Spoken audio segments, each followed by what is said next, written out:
नमस्कार, ये आकाशवाणी शिमला है। अब आप प्रभा शर्मा से प्रादेशिक समाचार सुनिए। आज के मुख्य समाचार। प्रदेश में 5 जनवरी तक जारी रहेंगी कोरोना संबंधी बंदिशें, 4 जिलों में रात्रि कर्फ्यू रहेगा बरकरार। मंत्रिमंडल ने शिमला, नालागढ़, टांडा और नेरचौक में मेक शिफ्ट अस्पतालों के संचालन को दी मंजूरी। राष्ट्रीय ऊर्जा संरक्षण दिवस पर ऊर्जा मंत्री सुखराम चौधरी ने लोगों से बिजली की बचत करने का किया आह्वान। और राज्य में कोरोना संक्रमितों की संख्या 49,500 के पार। आज अभी तक कोरोना के 142 नए मामले। कोविड-19 महामारी के खिलाफ देश एकजुट होकर लड़ रहा है। आप भी हमारे साथ सुरक्षा और बचाव के 3 आसान एहतियाती उपायों का संकल्प लें। कोविड-19 से बचाव और सुरक्षित रहने के 3 उपाय। मास्क लगाएं, 2 गज दूरी है जरूरी, सुरक्षित दूरी रखें, हाथ और मुंह साफ रखें। अब समाचार विस्तार से। प्रदेश के 4 जिलों शिमला, कांगड़ा, मंडी और कुल्लू में रात्रि कर्फ्यू 5 जनवरी तक जारी रहेगा। प्रदेश मंत्रिमंडल की आज शिमला में मुख्यमंत्री जयराम ठाकुर की अध्यक्षता में हुई बैठक में ये निर्णय लिया गया। मंत्रिमंडल ने कोविड महामारी को लेकर जारी एसओपी और अन्य बंदिशों को 5 जनवरी तक जारी रखने का निर्णय लिया है। कर्फ्यू का समय रात 9 बजे से सुबह 6 बजे तक रहेगा। इसके अलावा मंत्रिमंडल ने सरकारी कर्मचारियों और अधिकारियों को सप्ताह में 5 दिन कार्यालय जाने और शनिवार को घर से काम करने के निर्णय को भी 5 जनवरी तक जारी रखने का फैसला लिया है। सामाजिक समारोह में अधिकतम 50 लोगों के शामिल होने की शर्त भी 5 जनवरी तक लागू रहेगी। शहरी विकास मंत्री सुरेश भारद्वाज ने बैठक के बाद मंत्रिमंडल के निर्णयों की जानकारी दी।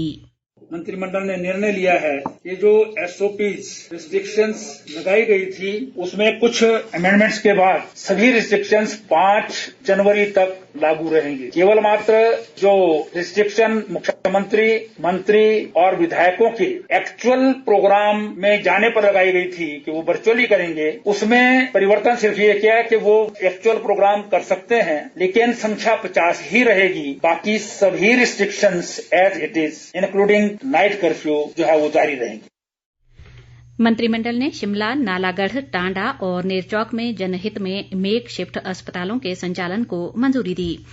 इसके अलावा बैठक में विभिन्न विभागों में सैकड़ों पद भरने को भी स्वीकृति प्रदान की गई। ग्रामीण विकास विभाग में आउटसोर्स आधार पर विभिन्न श्रेणियों के 131 पद, कृषि विभाग में अनुबंध आधार पर कनिष्ठ कार्यालय सहायक के 25 पद और हिमाचल प्रशासनिक सेवा के 8 पद भरने को भी बैठक में मंजूरी दी गई। बैठक में जनहित से जुड़े अनेक अन्य निर्णय भी लिए गए। राज्यपाल बंडारू दत्तात्रेय की गाड़ी आज तेलंगाना के भुवनगिरी जिले में दुर्घटनाग्रस्त हो गई। हालांकि राज्यपाल सहित अन्य सभी लोग सुरक्षित हैं। मुख्यमंत्री जयराम ठाकुर ने टेलीफोन पर राज्यपाल का कुशलक्षेम पूछा। ये दुर्घटना उस समय हुई जब उनका सरकारी वाहन अनियंत्रित होकर सड़क से बाहर चला गया। केंद्रीय पेट्रोलियम और प्राकृतिक गैस मंत्री धर्मेंद्र प्रधान ने कहा है कि प्रधानमंत्री नरेंद्र मोदी ने स्वच्छता को एक जन आंदोलन बनाया है, जिसमें समाज, शहरी और ग्रामीण क्षेत्रों की व्यापक भागीदारी है। धर्मेंद्र प्रधान आज नई दिल्ली में पेट्रोलियम उद्योग क्षेत्रों में स्वच्छता पखवाड़ा के लिए पुरस्कार वितरण समारोह में बोल रहे थे। उन्होंने ये भी कहा कि पेट्रोलियम उद्योग क्षेत्र इस जन आंदोलन में अपना योगदान कर रहा है और इसको गति प्रदान कर रहा है। उन्होंने स्वच्छ भारत अभियान में निजी क्षेत्र की तेल और गैस कंपनियों की अधिक से अधिक भागीदारी का भी आह्वान किया। प्रदेश भाजपा के मुख्य प्रवक्ता रणधीर शर्मा ने कहा है कि संसद में हाल ही में पारित कृषि कानूनों से किसानों को लाभ होगा और मंडियों में लूट कम होगी। शिमला में आज एक पत्रकार वार्ता में उन्होंने कहा कि इन कृषि कानूनों से सिर्फ दलालों को ही नुकसान हो रहा है और विपक्षी पार्टियां इस पर राजनीति कर रही हैं। रणधीर शर्मा ने कहा कि हिमाचल में किसान आंदोलन नहीं चल रहा है और कांग्रेसी नेता किसानों को भड़काने की कोशिश कर रहे हैं। भारतीय जनता पार्टी का आरोप है कि ये जो किसान आंदोलन चला है, ये कांग्रेस पार्टी और अन्य विपक्षी दलों की केंद्र सरकार के खिलाफ एक साजिश और एक षड्यंत्र है। क्योंकि केंद्र सरकार ने जो किसानों से संबंधित बिल पारित किए हैं, उन बिलों में किसानों के हितों की पूर्णतः रक्षा की गई है। उन बिलों से किसान सशक्त होंगे, स्वतंत्र होंगे, खुशहाल रहेंगे, क्योंकि उनको उनके उत्पाद की कीमत ज्यादा से ज्यादा मिलेगी। इस बीच राज्य वित्त आयोग के अध्यक्ष सतपाल सत्ती ने किसान संगठनों से आंदोलन का रास्ता छोड़ सरकार से बातचीत करने की अपील की है।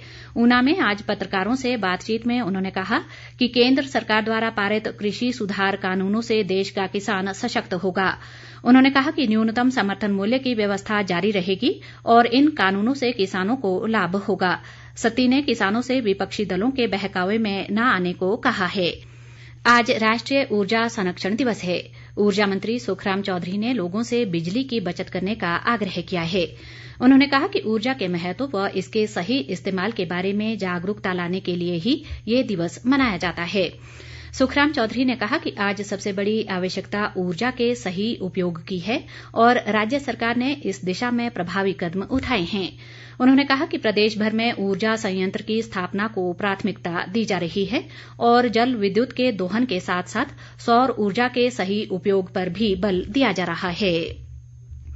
प्रदेश में कोरोना मामलों की संख्या बढ़कर 49,517 हो गई है। राज्य में आज अभी तक कोरोना के 142 नए मामले आए हैं, जबकि इस दौरान 449 लोगों ने कोरोना से जंग जीती है।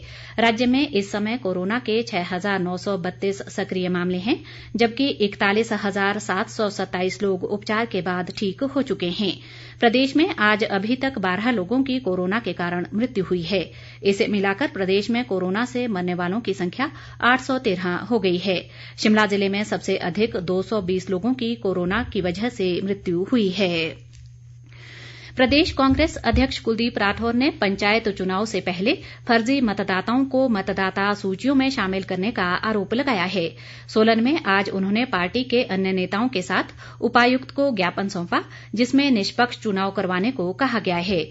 कुलदीप राठौर ने कहा कि पंचायत व नगर निगमों के चुनाव एक साथ करवाए जाने चाहिए, लेकिन सरकार ऐसा करने से गुरेज कर रही है।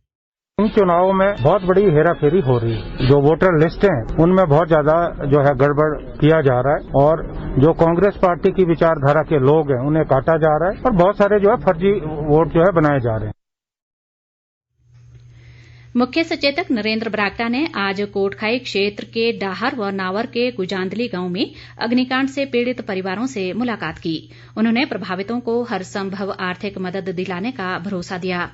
बरागटा ने कहा कि क्षेत्र में अग्निशमन केंद्र खोलने का मुद्दा मुख्यमंत्री जयराम ठाकुर के साथ उठाया गया है और जल्द ही ये मांग पूरी हो जाएगी।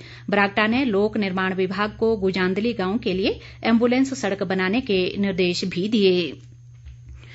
प्रदेश पुलिस ने कोविड संबंधी निर्देशों का पालन करने के लिए राज्यव्यापी अभियान चलाया है। इस दौरान 50 से अधिक व्यक्तियों के एक स्थान पर इकट्ठा होने के संबंध में अभी तक 10 मुकदमे दर्ज कर 1,85,000 रुपए का जुर्माना किया गया। मास्क न पहनने के लिए 38,000 से अधिक चालान कर 1,76,00,000 से अधिक का जुर्माना किया गया है। नीति आयोग ने आज भारत में जन स्वास्थ्य निगरानी के बारे में श्वेत पत्र विजन 2035 जारी किया। इसमें 3 स्तरीय सार्वजनिक स्वास्थ्य प्रणाली को आयुष्मान भारत के साथ समन्वित करके जन स्वास्थ्य निगरानी को लेकर भारत की परिकल्पना को प्रस्तुत किया गया है। इसमें देश भर में विशेषज्ञ सेवाओं और प्रयोगशालाओं की क्षमता बढ़ाने की बात भी कही गई है। इसमें भारत की सार्वजनिक स्वास्थ्य निगरानी प्रणाली को और अधिक जवाबदेह बनाने की बात कही गई है, ताकि बीमारियों से निपटने के लिए सभी स्तर पर पहले से तैयारियां की जा सके। अंत में मुख्य समाचार एक बार फिर।